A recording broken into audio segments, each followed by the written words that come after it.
arquitetura emergencial. Vamos fazer o seguinte? Esquece design. Esquece design na arquitetura emergencial, beleza? Porque na arquitetura emergencial, pessoal, o foco é a função, ok? A função é o ponto principal de um projeto de arquitetura emergencial. E esse tipo de discussão, ele aparece muito quando a gente tem, por exemplo, o problema que a gente está vivendo neste exato momento. Covid-19. A pandemia mostrou mais uma vez a importância da prática profissional do arquiteto e do urbanista em situações de emergência.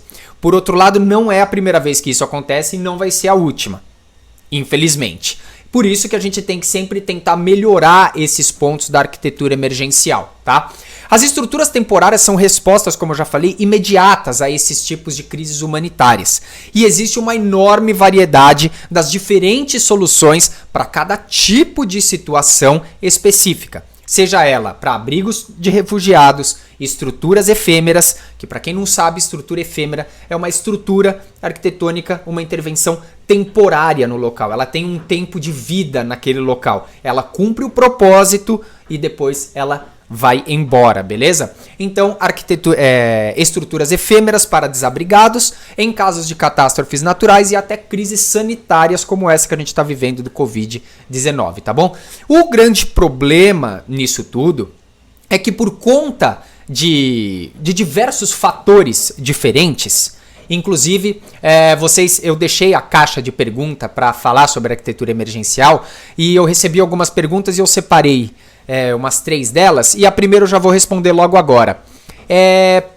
Que significa o seguinte: o que acontece para essas estruturas arquitetônicas durarem mais, essas arquiteturas emergenciais durarem mais do que o tempo necessário? Falta de acesso, às vezes o local tem um acesso muito difícil, às vezes por falta de investimento maior.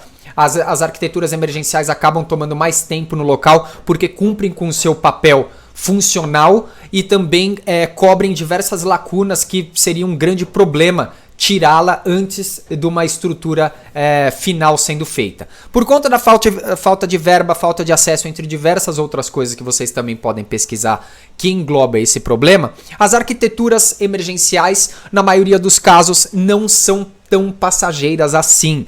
Elas permanecem no local, se desdobrando, inclusive, até ser uma arquitetura fixa, uma arquitetura lá. Por isso que tem que ser ainda mais bem projetada uma arquitetura emergencial, porque você pode deixar a sua arquitetura emergencial lá durante 1 ano, mas ela pode ter que precisar ficar 5 anos até vir uma estrutura fixa, beleza? A editora Vanessa Kirk afirma que os arquitetos e arquitetas têm muito que aprender ainda com projetos e estruturas temporárias e que algumas soluções típicas desenvolvidas em situações de emergência também podem ser aplicadas em projetos permanentes, ou seja, aproveitar esse ponto já pensado funcionalmente no projeto de arquitetura emergencial temporário para dar um upgrade para um projeto fixo, aproveitar bastante coisa, tá bom? Abre aspas. Abrigos temporários têm a urgente necessidade de criar espaços capazes de engajar a comunidade, estruturas concebidas para curar as feridas ainda expostas, proporcionar suporte e recuperação física e psicológica, seja em casos de violência ou catástrofe, afirma Kirk. Então, como que isso acontece? Eu vou dar um exemplo.